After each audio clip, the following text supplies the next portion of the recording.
Hey everyone, welcome to the show. I have an update to share about one of Trump's Capitol insurrectionists. It's time for an episode of Where Are They Now? Matthew Bledsoe was arrested. Patrick Montgomery was in court. Jonathan Manapa will stay in federal custody.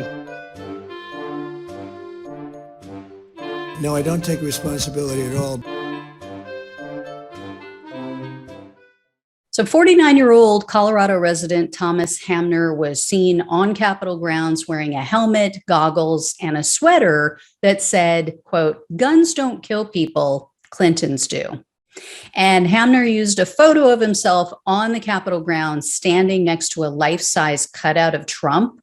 This was his profile image on Telegram. He reached the Capitol grounds, by the way, by hopping over barricades. And then as he got closer to the Capitol, he was tearing down additional barricades so he could provide the mob with unobstructed access to the Capitol. In a video showing Hamner's illegal actions, you could hear a woman yelling, quote, "Stop it, this is wrong. This is going to get us in trouble. You guys are wrong." Hamner was later captured on video along with other members of the mob. They were in a tug of war with the police. This was over additional metal barriers. So they were literally just fighting with the police, trying to get these away from them. And then Hamner took part in what's known as the billboard attack on the police. So this was where members of the mob hoisted up this massive Trump billboard.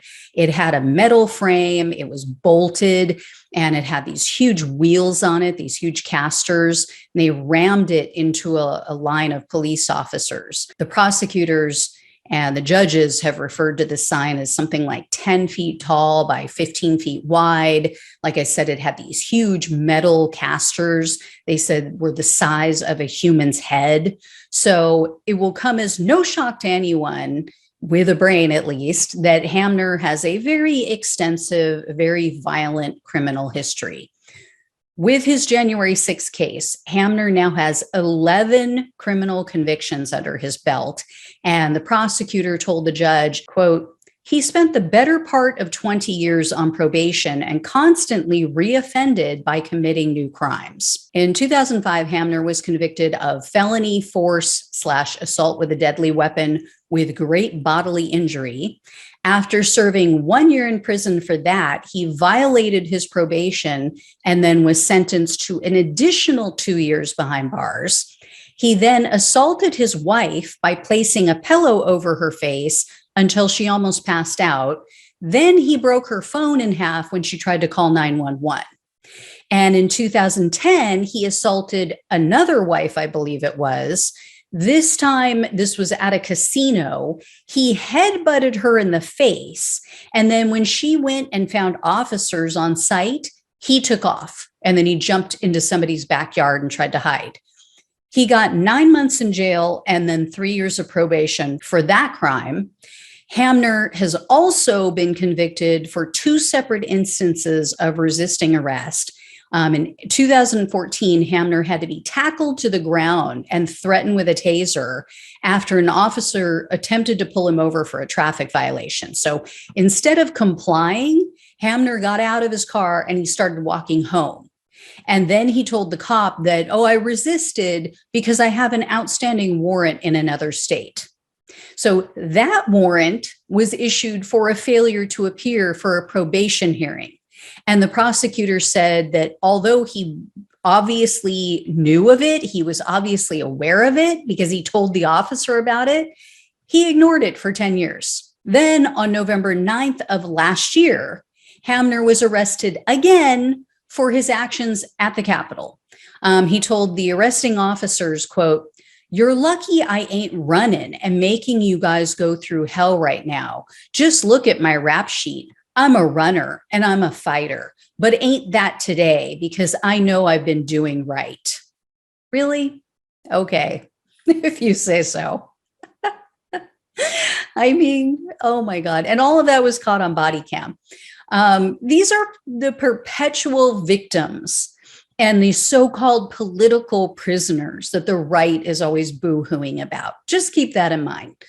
So Hamner was indicted on charges of assaulting officers with a dangerous weapon, civil disorder, entering restricted grounds with a deadly or dangerous weapon, and 2 counts of physical violence, one of which had an increased penalty for the use of a deadly or dangerous weapon.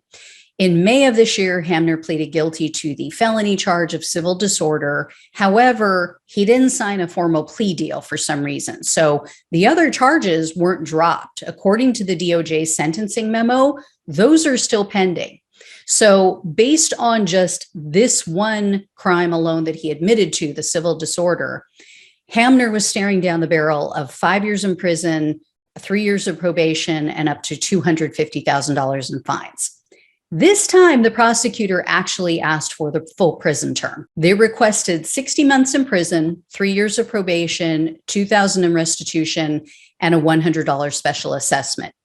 Hamner's attorney argued for 16 months in prison, and they wanted to give him time served, which means that he would only be in prison for another 4 to 5 months. His attorney noted that while incarcerated, Hamner's father had passed away from cancer, and one of his children had to seek psychological counseling. According to some of the statements I read in the memos, the child has been suicidal. So I feel bad about the loss of his father. I really feel for his children, but Hamner is 100% responsible. No one else is responsible for him losing out that time with his father or not being there for his children. He wasn't thinking about his ailing father or his children on January 6th. He was only thinking about Trump.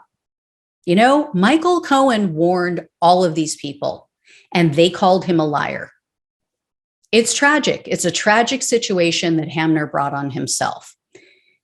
Anyway, this case was overseen by U.S. District Judge Amy Berman Jackson, and if I'm not mistaken, this is her first January 6th sentencing. I couldn't locate any details about the sentencing hearing, but Judge Jackson ended up sentencing Hamner to only 30 months in prison, 3 years of probation, and $2,000 in restitution. But as I mentioned earlier, the other charges are still pending, and Hamner pleaded not guilty to those crimes. So I believe, unless they can come up with some sort of agreement, he's still going to go to trial on those other charges. So I will definitely keep you guys posted. Thank you so much for watching and listening. Take care, and I'll talk with you soon.